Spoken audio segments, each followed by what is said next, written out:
The following special is sponsored by Cohn Clark.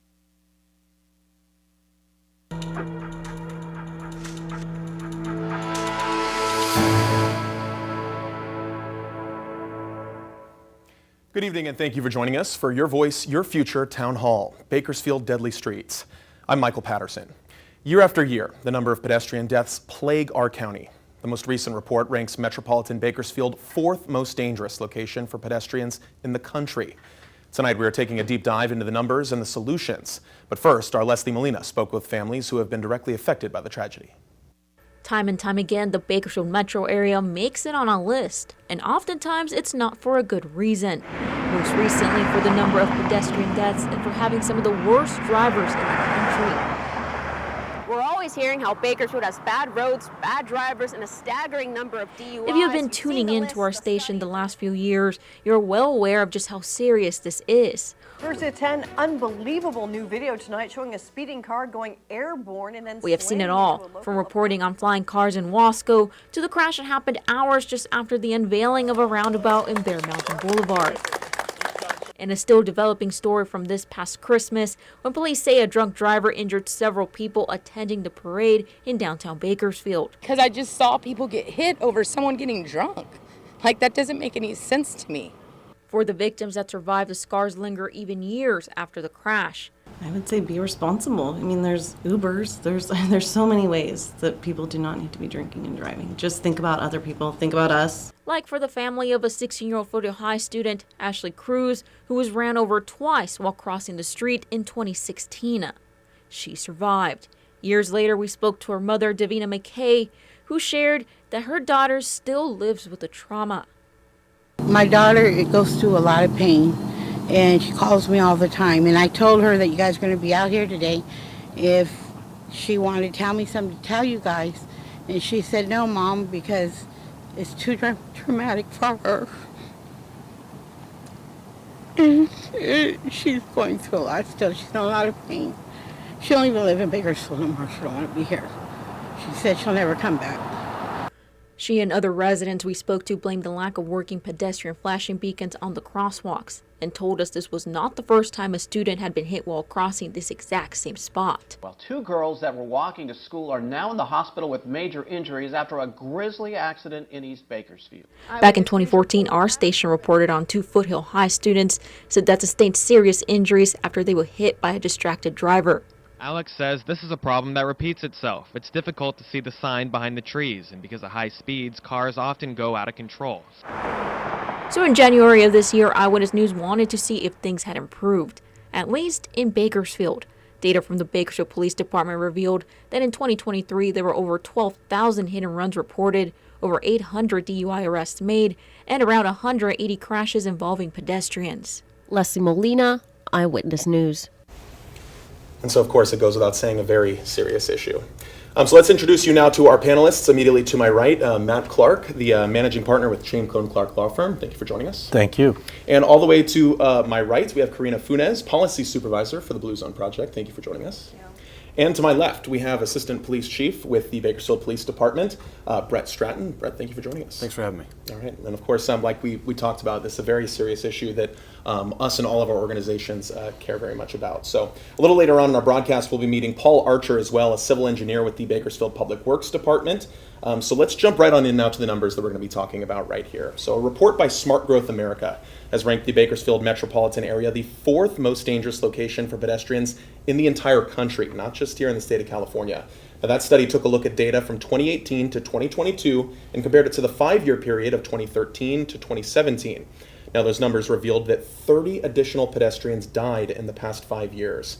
Now, this is what earned Bakersfield Metro the number 4 spot. And again, this is the Bakersfield metropolitan area. Now, on the heels of that report, the city of Bakersfield is reporting pedestrian deaths in the city of Bakersfield actually dropped by 53% in 2023 compared to the previous year, along with a 17% reduction in deadly traffic crashes overall. And that data shows there were 17 pedestrians killed in crashes in 2023, a significant decline from the previous year's 36. So some good numbers there. But in that report presented by Bakersfield Police Chief Greg Terry earlier this month, he cited 4 primary factors as to why this is. Deadly traffic crashes, speed, driving under the influence of drugs and or alcohol, pedestrian on the roadway, and red light violations. So Assistant Chief Stratton, can you tell me a little bit more about this report and why we're seeing this drop? Yeah, we're fortunate to see some reductions in our community, but we obviously still have a long way to go. Bakersfield's a big city. It covers a big area geographically, over 160 square miles, and we have a lot of people coming into the area. But we still have a long way to go on trying to make our roadways more safe for pedestrians, for bicyclists, and for those traveling by vehicles. And we really are looking at kind of a 3-part strategy of really looking at what's the environment, what kind of environmental factors can we create to help make the roadways a little more safe? Can we focus on education and partnering with our community to identify certain areas where we can see some reductions? And then we do believe that enforcement is a component of that. And over the last couple of years, as the police department has been fortunate to increase our staffing based on the Public Safety and Vital Services measure, we've been able to allocate some of those resources towards our traffic detailing, increasing the number of officers that we have for the education enforcement component.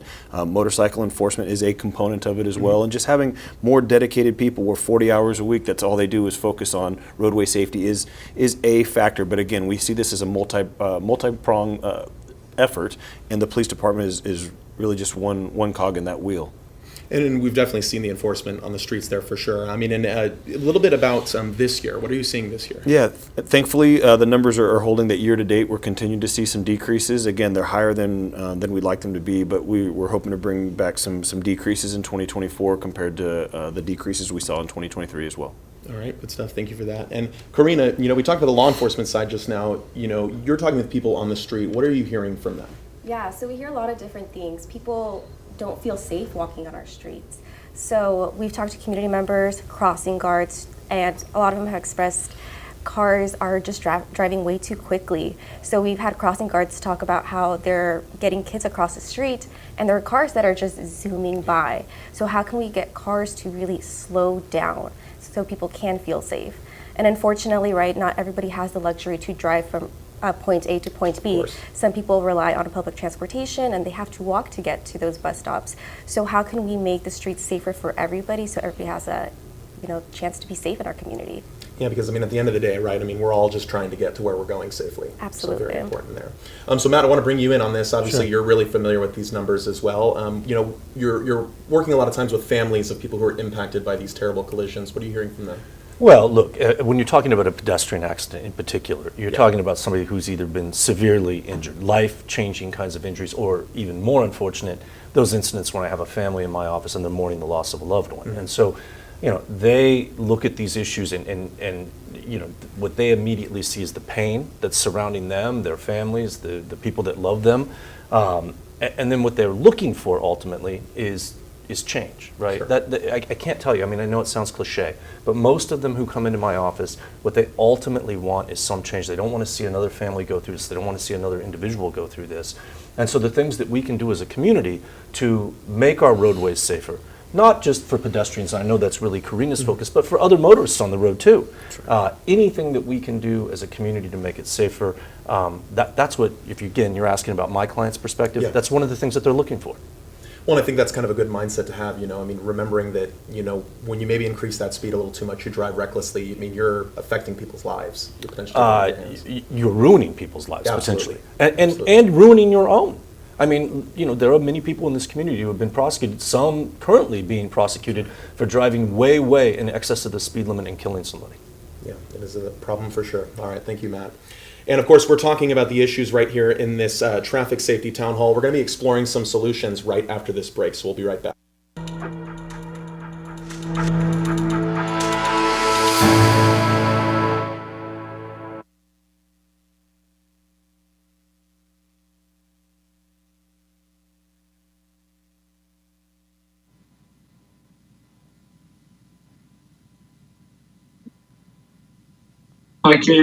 I can, Paul Archer, civil engineer with the city of Bakersfield. Can you hear me well? Okay.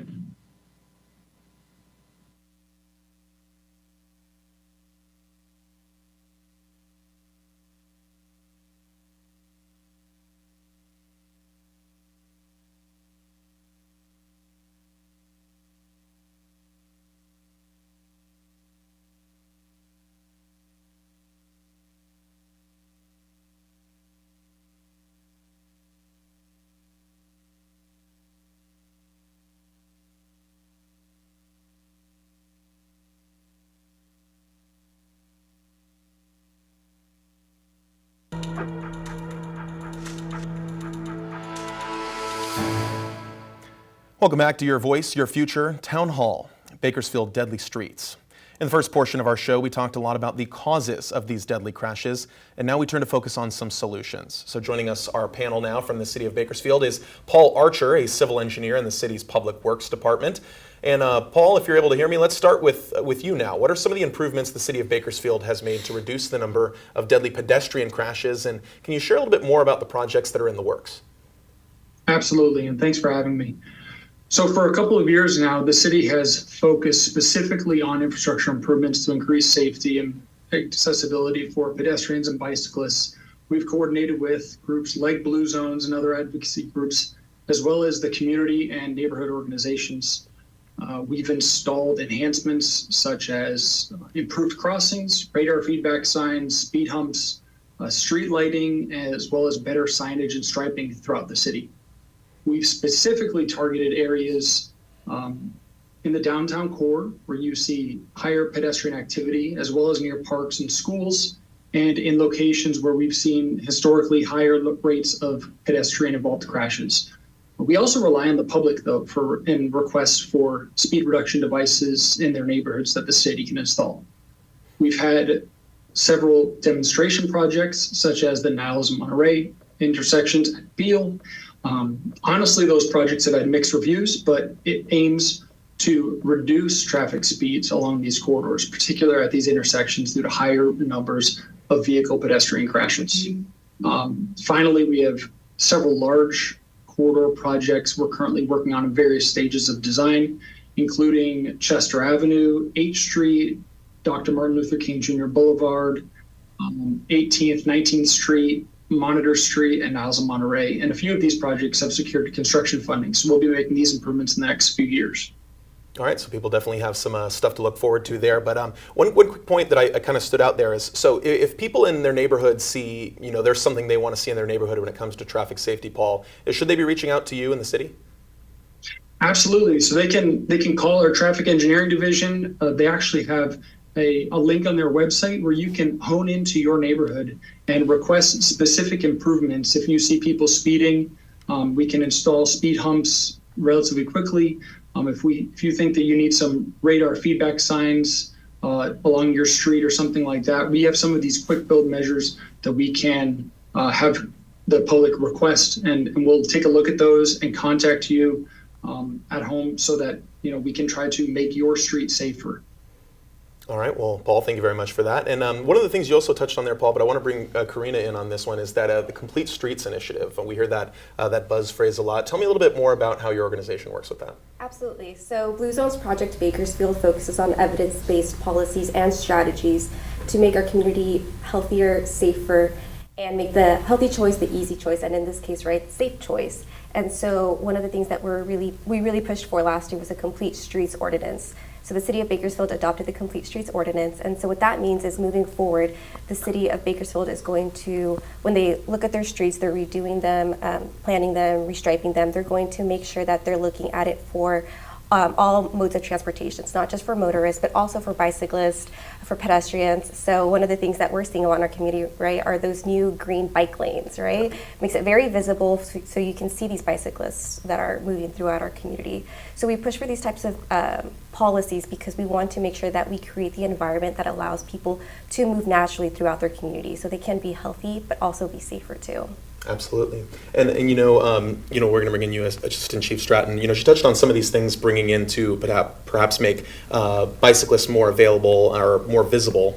You were seeing this in cities across the country.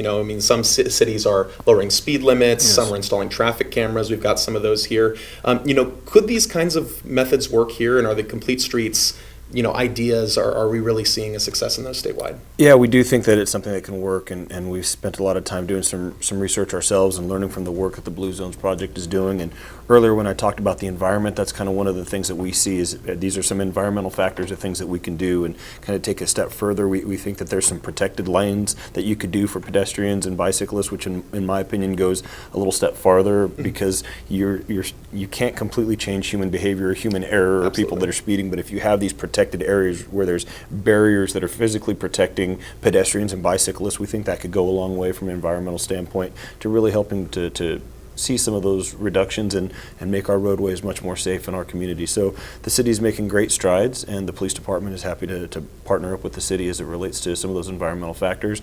We think that reducing speeds is a component of that.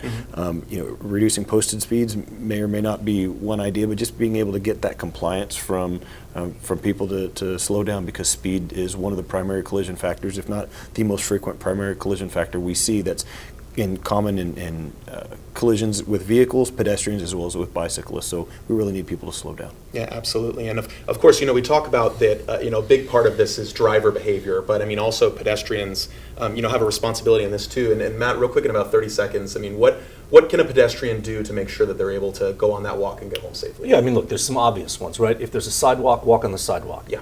Cross the street at a crosswalk. If there's a traffic control device, make sure that you adhere to the rules that are associated with that traffic control device. One of the things I think a lot of people forget, there's areas in our community where there are not sidewalks. Absolutely. If there's no sidewalks, you should actually be walking in the opposing direction of traffic. Have traffic facing you. It's safer that way. The vehicle code actually requires that, okay? And so just those simple things make it safer. If it's night, wear visible clothing. Don't be dressed in all black. It's a terrible idea. You're not visible to people on the roadway. And so just those little things will make it safer for you on the streets if you're a pedestrian. Couldn't agree more. All right, all good information there. And we'll be right back after this break with more on this town hall. Stay with us.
And welcome back to Your Voice, Your Future Town Hall, Bakersfield deadly streets. Now, one of the major factors in these deadly crashes is drivers who are under the influence. The numbers are especially egregious here in Kern County. So let's get back to our panel. And, both of you gentlemen, I mean, I'm sure everybody has a story of experiencing someone who's been harmed by a drunk driver. And Matt, we'll start with you first. I mean, what is the root of this problem? It's a combination of factors, right? I think it's very similar to what Assistant Chief Stratton was talking about as it relates to pedestrian accidents and just accidents in general. But you have just, frankly, an utter lack of respect for the rules in our community when it comes to drunk driving. I mean, we are the worst of the worst. We are as bad as it gets in California when it comes to drunk driving and impaired driving. It is a problem that, frankly, I thought was going to go away with things like Uber and Lyft, and yet it really hasn't touch the numbers at all. I mean, we're still averaging, I believe it's about 4,000 arrests just here locally per year, right? I mean, the numbers are stratospheric. And so I think that the solution, there has to be several things that have to happen here. One is you have to have people begin to actually respect and follow the rules of the road and do not drink and drive. There's another factor, though, that I think is something that we need to begin to talk about as a community and a state, and that is the punishment for offenses for drinking and driving need to go up, right? There are too many people that think it's a slap on the wrist. Assistant Chief Stratton and his team do an excellent job enforcing the law. Unfortunately, people just don't, the punishment isn't enough. And that's why in my cases, when I see a DUI death case, more often than not, if it's the second, the third, the fourth time, I have a case where 2 young people got killed at a school bus crosswalk, and it was the woman's 6th DUI.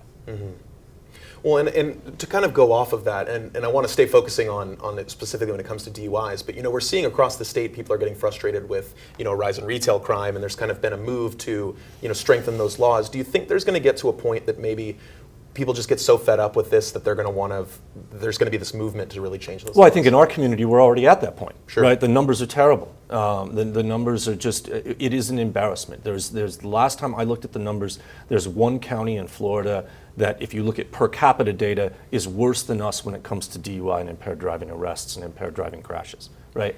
So I think we're at that tipping point. I know several people in our community are up in Sacramento pushing for a change in the law so that we can increase the punishment for those first and second offenses so that people begin to take this law more seriously and stop drinking and driving. Yeah, I mean, it's very simple. Just there are so many methods out there to get home safely. It's not about stopping people from having a good time. It's about stopping people from having a good time and then getting in their car and driving home. Absolutely. And so on the vein of enforcement, I want to bring you in, Assistant Chief. You know, BPD, obviously, we report all the time on checkpoints between BPD and CHP doing this. Without 30 seconds that we have here, what else is BPD doing to try and cut down on drunk driving? Sure, fixed DUI checkpoints are one component, but roving patrols are additional things that we're doing, and just being able to have additional staffing to focus on those type of crimes and efforts. But really, there's an education community education component to it too, and partnering up with organizations such as MAD, as with Helping Hit and Run Tragedies, and the Bakersfield Police Department has an education program called A Life Interrupted that we do to the high school students and young adults, and any community organization that would like for us to come, we're happy to come and share some of the stories of people who have been impacted by this. We're hoping that the education mixed with the enforcement component is something that we can do to help continue to bring these decreases. Well, and I think that education enforcement when you're young, I mean, I know it was very impactful for me. I had the wrecked car on my high school campus, and it, you know, in a way it kind of scared me straight, so it definitely makes an impact. All right, well, we are going to continue our discussion on this. Just stay with us. We'll be right back.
And welcome back once again to Your Voice, Your Future Town Hall, Bakersfield Deadly Streets. Now, we've covered a lot here in this last half hour. We broke down the statistics of deadly collisions here in Bakersfield, looked at some solutions, talked about the scourge of DUIs here in our community, and now we turn our audience, it's your turn to weigh in on this discussion. And we asked you earlier today to vote on our poll question, do you feel safe driving on Bakersfield streets? And you can see the results, they pretty much speak for themselves right there. 89% say no, they're not feeling safe on these streets. And so we're going to bring our panel back here. I mean, does anybody have thoughts on that? I mean, that's says a lot. You know, one of the things that we really focus on is obviously bringing some statistical decreases, but one of the things we really want to focus on is increasing people's feeling of safety in our community as it relates to crime. You can say, hey, we're decreasing, we're doing better here, but if people don't feel safe, then are we really seeing it? So that's a big number there, and I do think we have a long way to go on being able to communicate with the public and the education piece I'm hopeful that if we can continue to bring some decreases, that if we were to come back, that we'd see those numbers change in that poll moving forward. But we have a long way to go and a lot of work to do to bring those numbers back to where people can feel safe in their community. Yep, and it's going to take a team effort of all of us to get that done. All right.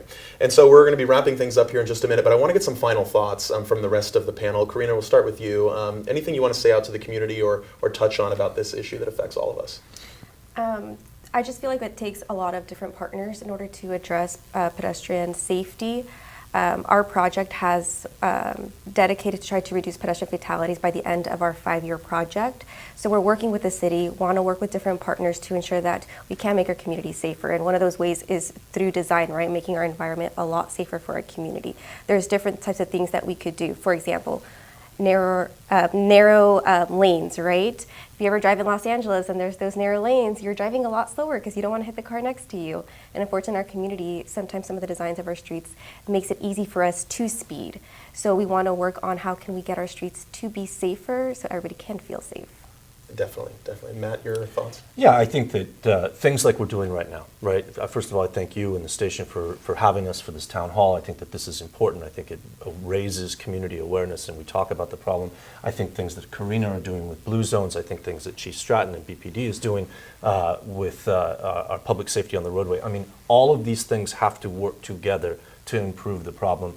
You know, when I look at my cases and I look at what are the cause of most of these terrible, tragic accidents, it's a combination of DUI driving, distracted driving, driving too fast, and running red lights. I mean, those are the 4 major components. And then you add into that pedestrians that aren't following the rules of the road, either, walking in the middle of the roadway, not crossing crosswalks, wearing dark clothing at night. You just have a confluence of events and it's combustible. And that's where we're at right now. And so I think all of these partnerships are working towards improving the problem, and I am optimistic about what's going to happen in the coming couple of years.